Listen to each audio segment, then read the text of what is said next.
In 1980, Daniel Cohen, prolific author of eerie lore for children, published the book Monsters You Never Heard Of. And several years later, I would come across that book in my elementary school's library when I was in the second grade. And it's probably still one of the most formatively influential books I've ever read. So when I think of the books that cemented and influenced my inescapable love of the horror genre at a very young age, I think of Stephen King's Night Shift. I think of the anthology Shudders, which I wrote about on my blog, on my personal site, the Scary Stories to Tell in the Dark book series, and two books by Daniel Cohen, Ghostly Terrors and the aforementioned Monsters You Never Heard Of. It was in this last book that I found out about things that these days might not be so unheard of. Time and the internet have cooperated to shed light on more cryptids and creatures that once upon a time were known largely just to the people of a certain location or culture. The Jersey Devil, for instance, the winged demon baby of Mother Leeds. Even though it directly inspired the name of an NHL team, I don't think most people outside of the New Jersey area, or at least the tri-state area maybe, would have known very much about it, if anything about it at all, regarding this local legend around the time that Cohen's book was being written and published, or back when I first read it, even for that matter. Since then, however, the Jersey Devil has made several appearances in various works of pop culture, featuring in things ranging from an X-Files episode to, more recently, an episode of Aaron Mahnke's well-known and very good podcast, Lore. Another subject of the book was covered in a different podcast recently. The Dark Histories podcast, another really good podcast that I would highly recommend, dedicated a recent episode to the Hairy Hands of Dartmoor, which nowadays, like the Jersey Devil, has its own Wikipedia page and no shortage of other pages and videos online devoted to that particular legend. When I read Cohen's book, however, your chances of being aware of the phantom hands that steer motorists into accidents on this stretch of road out in the countryside of England grew exponentially slimmer the farther away you got from the English county of Devonshire. Unless you happened upon a book specifically devoted to little-known local lore that happened to capture that story the way that I did, it would not be something that you'd have ever heard of, just as the cover of the book, the title of the book, rather, would indicate. And this all ties into a fear of the unknown, and fearing the unknown can come in many different forms and cross over with many other fears. Fearing the dark, for example, we talked about that in an earlier episode of this podcast. And that fear of the dark can be directly tied to our fear of the unknown, fear of what we cannot see. You can be afraid as well of the uncertainty of the future, not knowing what is going to happen next. And in the previous episode, I covered a fear of trusting someone, and that can be rooted in not knowing exactly what's on their mind and the unknown of what's potentially in their heart. And then there's a somewhat more direct level of the unknown, at least compared to some of the things I just mentioned a moment ago. Monsters, demons, ghouls, ghosts, even gods that, according to lore or tradition or the religions of various regions and cultures, these things that have been around for a very, very long time but might have escaped your attention. And it may seem silly to be scared of the idea of something existing without our knowledge, but of course what we don't know can hurt us. We're dealing with that presently, all around the world. Had we known about the potential of the current strand of coronavirus years in advance, and in particular, had we known when and where it would first spread into human beings, we could have had treatments or a vaccine on deck so far ahead of time that the current failures to react in a timely and effective manner wouldn't have even mattered or even been possible. But here we are, yes, in large part due to said failures, but also because partly we didn't know this specific monster was out there. It was an unknown, and it has come back to haunt us. Now, on the lighter side of things, at least compared to real-world pandemics, there are the unusual beasts, oddities, and evils of lore and other forms of fiction. Beyond the Jersey Devil and the ghost hands of the road in Dartmoor, Cohen's book introduced me to other creatures, such as Spring-Heeled Jack and the Dover Demon. The former was a very strange, high-jumping, demonic humanoid that terrorized Victorian-era Brits, and the latter was more of a gray alien sort spotted in Dover, Massachusetts in the 1970s. And while I had also already read about phantom dogs before I read Cohen's book, there was a good chapter, in his book dedicated not only to phantom dogs, but also to something that was brand new to me at the time, the mysterious phantom wildcats, also known as ABCs or alien big cats, that have been sighted in various parts of the world but are a significant part of British cryptid folklore. The unexplained, unknown, and unknowable aspects of all of these creatures captivated me. I had and still have a lot of love for more familiar monsters such as vampires and werewolves and zombies, but even they gradually became more interesting and more frightening to me as I read more about them and learned how much I didn't really already know about them and about their history in particular. A lot of their history, in fact, is quite recent, or at least a lot of what we think of as the long-term history for some of these creatures. Vampires, for instance, are famously susceptible to sunlight, but a growing number of people over the years have become more and more aware that this was a relatively recent invention in the long, long history of vampire lore. Until the film, the silent film Nosferatu, the idea of vampires bursting into flames in the daylight was not part of classically European vampire mythology. And then beyond just that region, of course, there are assorted vampiric creatures from other parts of the world, and even within the specific cultures of the Western world, who aren't combustible to exposure to sunlight, or don't prove combustible when they're exposed to sunlight. And going beyond the sunlight thing even, for the European vampires, even if we want to just narrow it down to them, they weren't always vulnerable to wooden stakes or garlic either.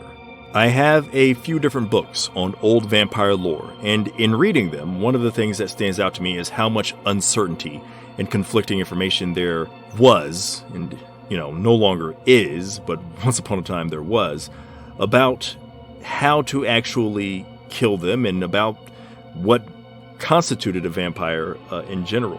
And this was, reflecting what people really thought about them at a time when they truly believed in vampires, and there was still so much uncertainty around them. In America alone, during the New England vampire panics, many different solutions were proposed for killing a vampire or for stopping the dead from rising again to afflict others. And in Europe as well, there were a variety of methods employed to kill a vampire. Often, these methods were combined as if they were just throwing everything they knew at the wall to see what stuck. A corpse might be exhumed to be turned face down in its grave, as was directed, but then they would also potentially put a metal stake through it in order to pin it down while it's face down.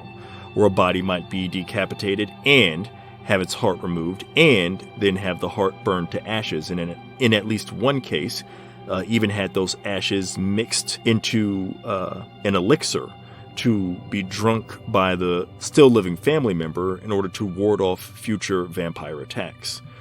And you could very easily, again, get the impression reading through these accounts that people weren't trying all of these things out because they believed that they were all necessary for them to be able to kill or stop a vampire, but because they were hoping that any single one of them might be the right thing to do in order to prevent a vampire from rising again. Another thing that jumped out at me as I read about older vampire lore was how much overlap there seemed to be between vampires and other shapeshifters and witches.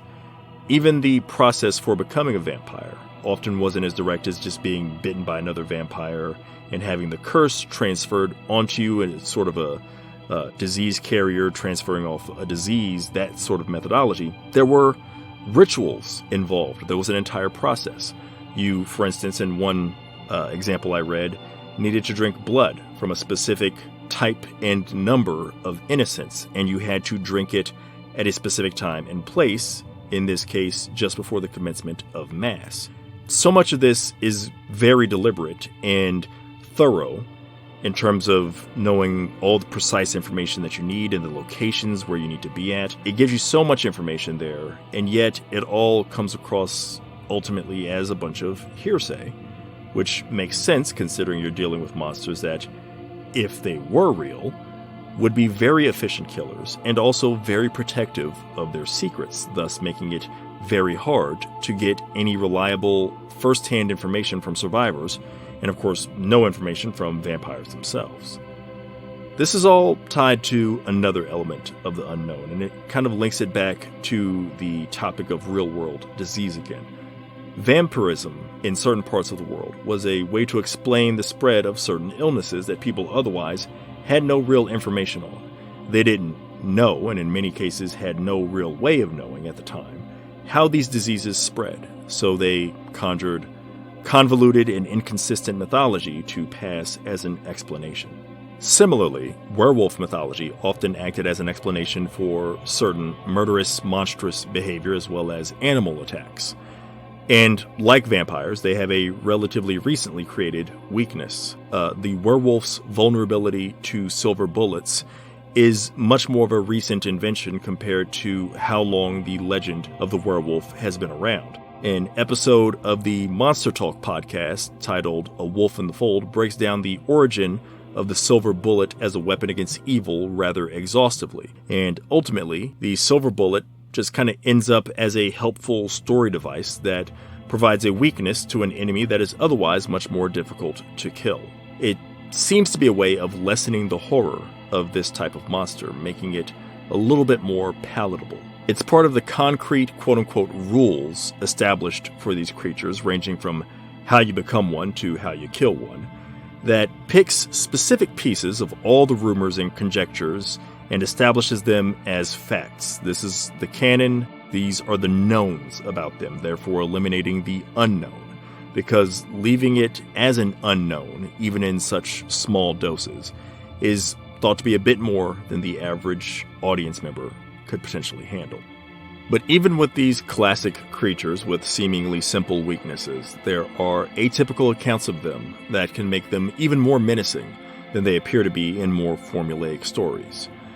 Just outside of my current home in San Antonio is a town that houses the high school that I actually went to, Converse, Texas.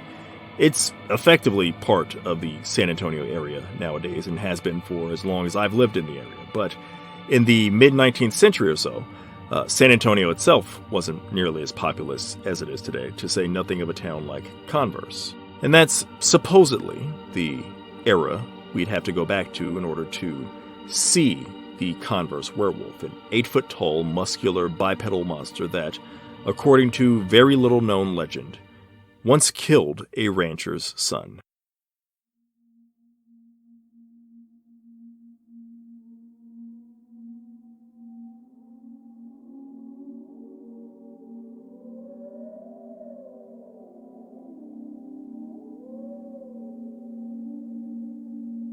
I first heard about the Converse werewolf when I was much younger, way back in the tail end of the 90s, right around the time that the Blair Witch Project had come out.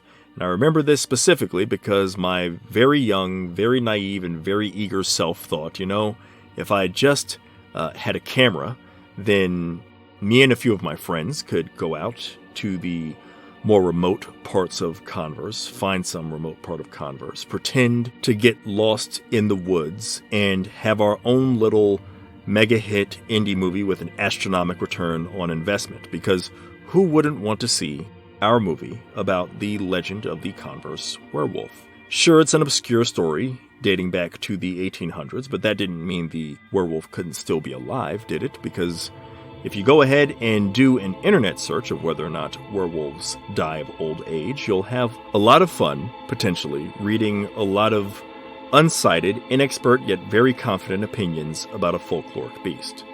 When you look at some of the older tales from the time when people believed in such things, it appears that something like the lifespan of a werewolf wasn't explored for a couple of reasons. Firstly, werewolves in some parts of the world weren't entirely their own entity. Lycanthropy was either an offshoot of witchcraft or vampirism, and as I mentioned earlier, vampirism itself was sometimes just an offshoot of witchcraft. Secondly, werewolves often met an abrupt and violent end, or kept their distance and remained a mystery. Either way, the longevity wasn't contemplated nearly as much as the objectives of either killing them or avoiding them. So, maybe I or some other young, intrepid, decidedly amateur, very, very amateur filmmaker could have sold audiences on the idea of the Converse werewolf being hundreds of years old and still being out there. And if not, my city had other monsters and has other monsters that most people outside of the city limits of San Antonio have never heard of.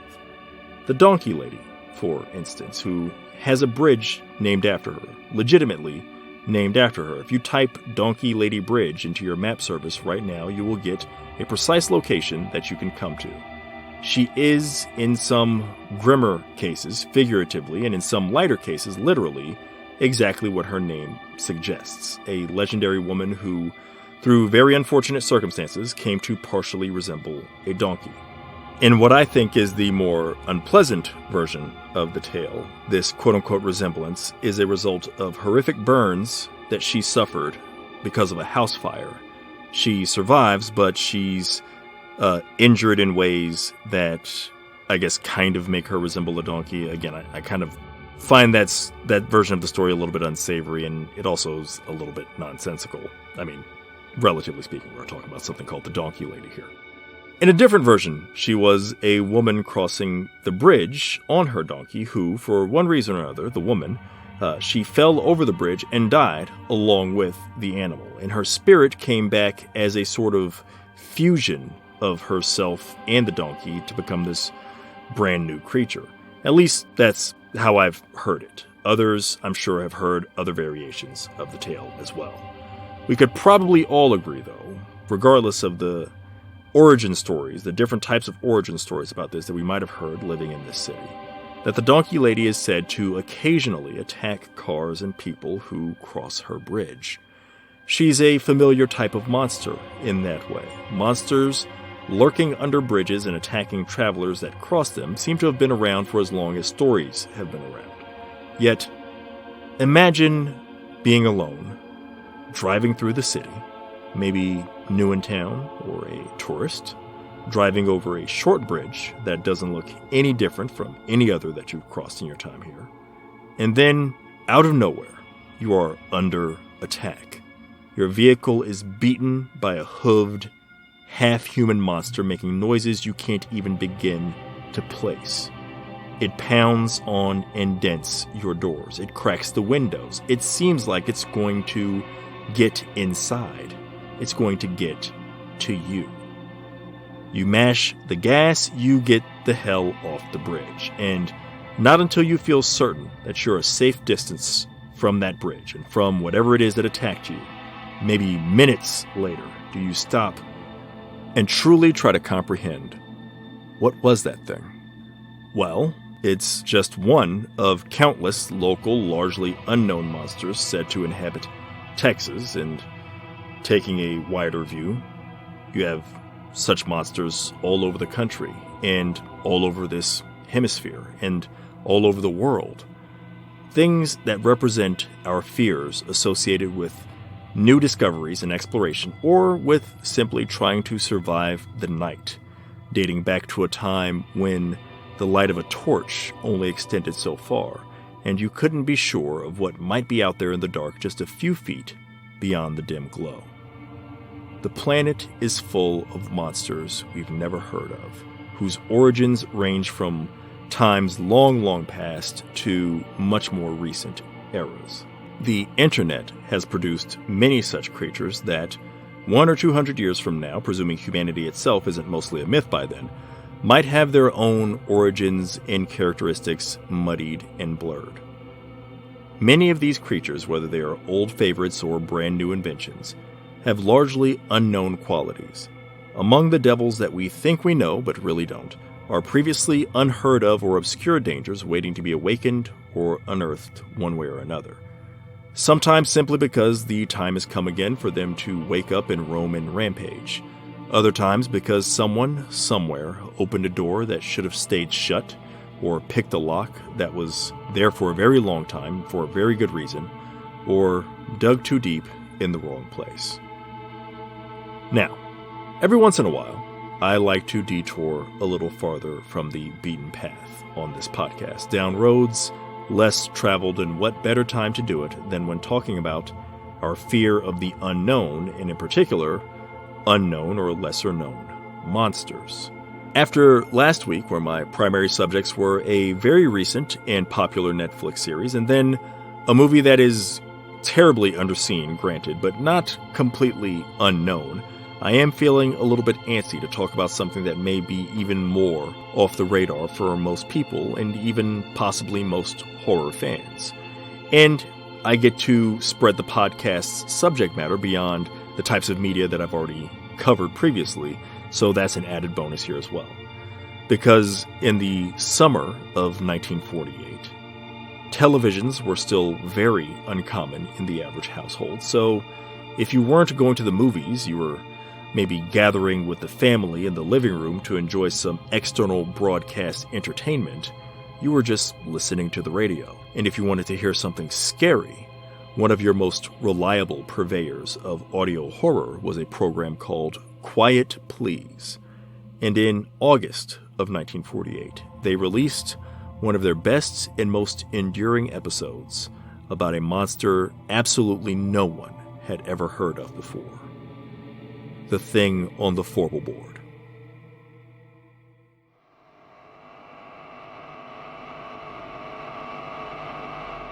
The first question you might have is not necessarily what could the thing on the Fourble Board be, but what the hell is a Fourble Board? Well, they tell you right there in the story, but in case you haven't heard it before, a Fourble Board is a platform on an oil drilling derrick that is 4 lengths up from the derrick floor, at least that's according to the man telling the story.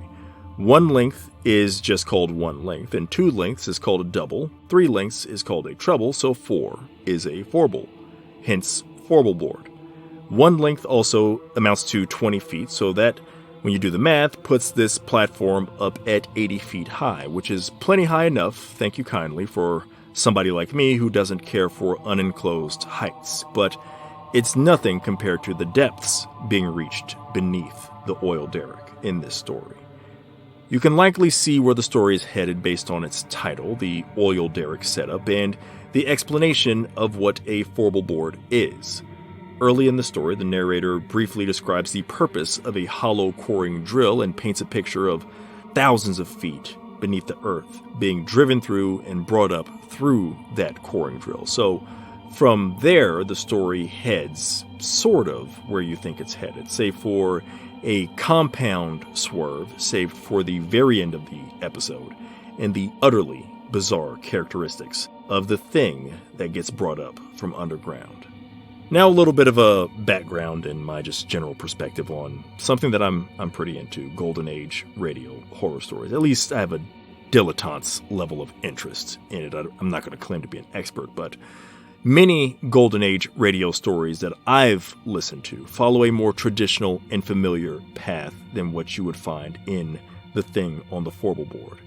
They go out of their way to stick to that path, if that makes sense.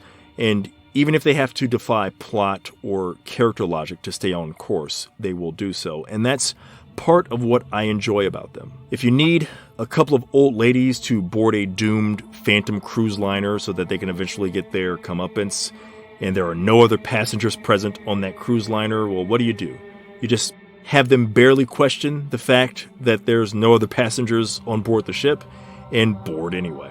If you need a group of friends to be left alone with a man who fits the exact description of an escaped murderer that they just heard about on an emergency broadcast a few minutes earlier, it feels like, what do? Well, you have everyone except for one woman out of the group completely forget about the emergency broadcast and the aforementioned description of the escaped killer. In fact, many old-time radio horror stories just force progression by simply having a husband or boyfriend character who is obstinate, oblivious, and stupidly fearless until it's too late. Or rather, in addition to that, and coupled with that, in a literal sense, they'll have a wife or girlfriend character who is observant and cautious, but is largely ignored until it's too late. Likewise, many old-time radio stories, radio horror stories, revolve around standard horror villains and plotlines. Ghosts seeking revenge, vampires or werewolves looking to feed and or spread their curse, murderers and criminals and other petty nuisances who find themselves victims of karmic comeuppance. Some stories are so predictable that the title tells you everything you need to know, from the personality of the main character to the plot developments to the final twist. A story called Wear the Dead Man's Coat is going to deliver exactly what you expect of it, and that is not a criticism, by the way. Many of these stories appeal to me because of their throwback simplicity and directness. They're fun little reminders of my entry points into the horror genre. It can also make for an interesting way to experience an adaptation. I love the radio adaptation of the short story Three Duma Key. In particular, they've done multiple adaptations of this, but the ones featuring Vincent Price, I really love those, in part because you're largely forced still to imagine much of the story. There's so much that is unknown to you mentally that you're having to paint the picture of as best as you can in your mind. Just as it is when the story is on the page, except for you're getting it wonderfully narrated to you. This as opposed to getting visuals for it as you would with a television or film adaptation, which one, eliminates some component of that unknown, but two, from a practical sense, Three Duma Key is a story about a lighthouse being overrun by a massive legion of rats that have come to the rock island where the lighthouse is by way of a ship that they had already infested. Massive rat infestation is one of those things that's proven too difficult for either practical effects or CGI to properly capture, so I feel it's better suited to an audio format or just leaving it on the page. Now, as fun as it can be to listen to these types of stories, it can be even more fun to hear one that is more unconventional, which I suppose could be said of just about any other horror story in any other medium, but many of my favorite horror stories aren't all that unconventional at all when you get to the nuts and bolts of them. Halloween, for instance, is a pretty straightforward story about a spree killer, just executed extremely well. Salem's Lot is a story about vampires overrunning a town. I love it. I truly, truly adore it, but nothing about it is particularly off the wall. Now, speaking of walls, as I exhibit my mastery of the segue, you have something like the Lights Out story, the Golden Age radio horror story Come to the Bank, which is about a woman who finds a man stuck inside a wall of a bank. How did he get there? What's going to happen to him? The setup is very unusual, and it's a very memorable story.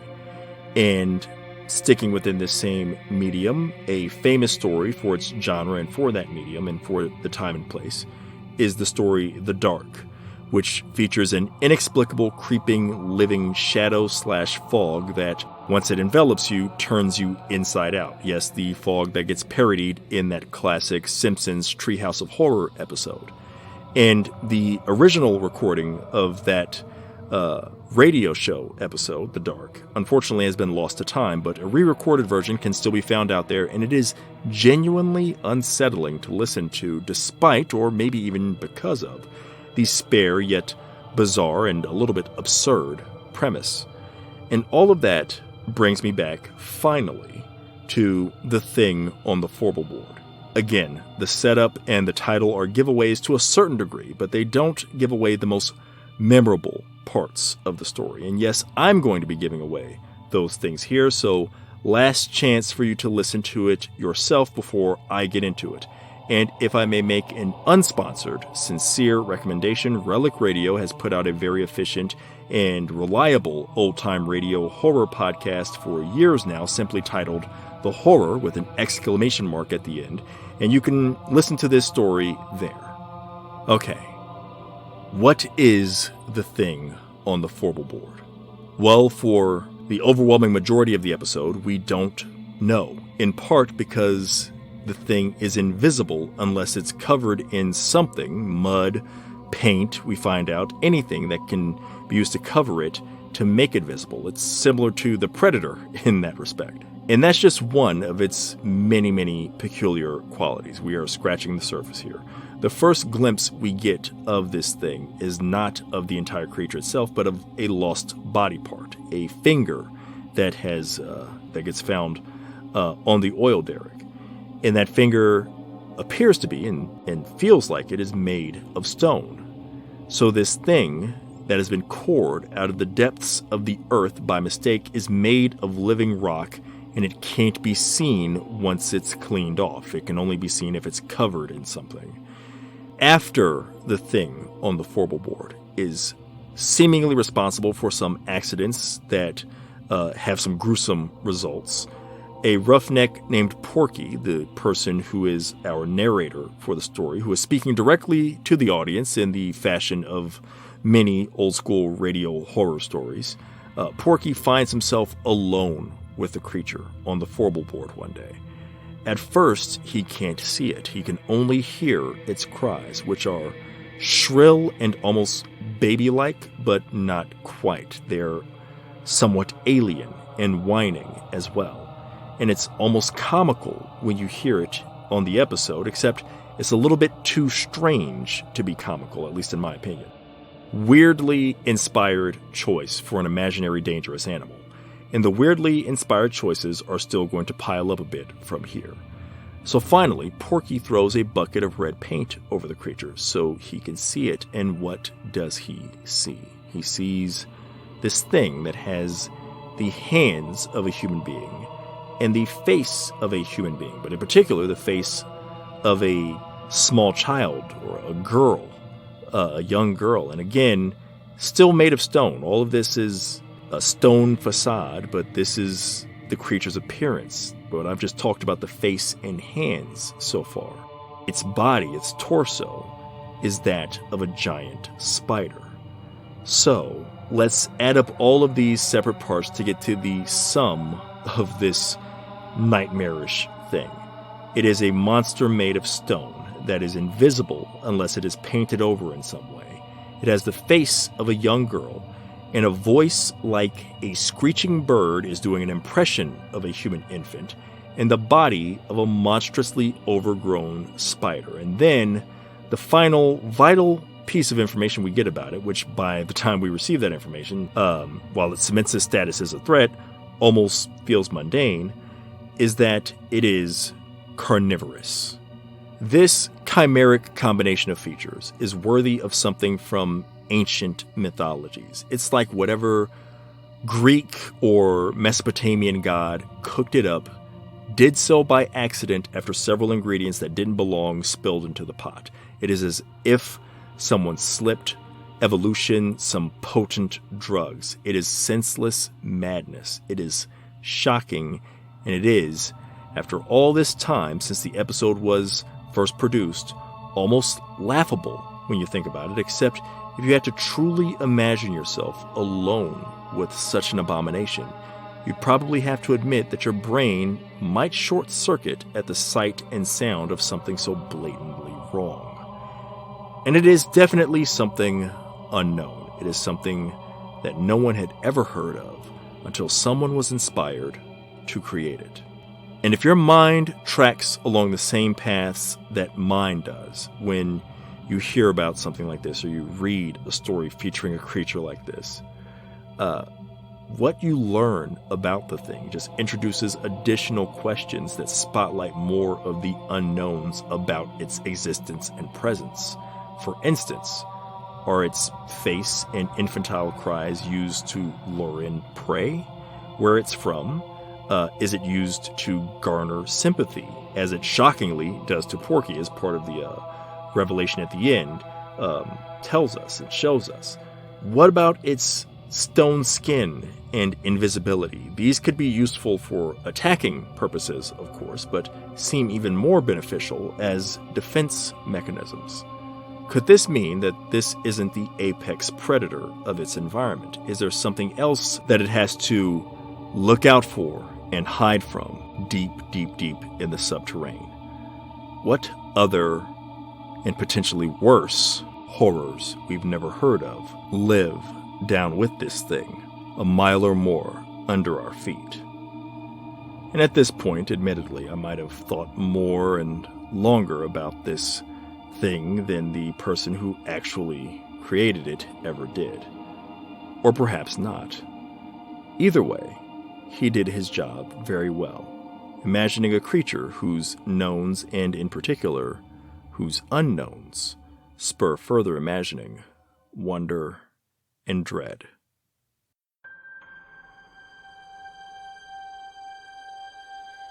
Thank you for listening to episode 8 of the Healthy Fears podcast. As always, if you enjoyed this episode, feel free to leave a review if your podcasting platform encourages and allows such interactivity. Recommend to a friend. And if you would like to read anything that I've written, whether it's any of my short fiction or anything else that's been on my mind that I wanted to share with the world in the written form, you can check it out on my personal website, johnnycompton.com. After this episode, I'm going to be resuming my typical intended schedule of every other week. So hope you enjoyed the back-to-back, so to speak, episodes this time around to make up for the extra time between episodes 6 and 7. So I'll speak to you again in 2 weeks for episode 9, and then 2 weeks after that for episode 10. And that should bring us right to the doorstep of October. And I do have some things in mind and in the works for the Halloween season, as I like to call it, and I'm sure many other people like to call it. Stick around for that, and I hope you'll enjoy it. In the meantime, one way or another, maybe try to find out something new about something that scares you. I can't promise that it's going to make you any less afraid, but generally speaking, what you do know can't hurt you any more than what you don't know, right?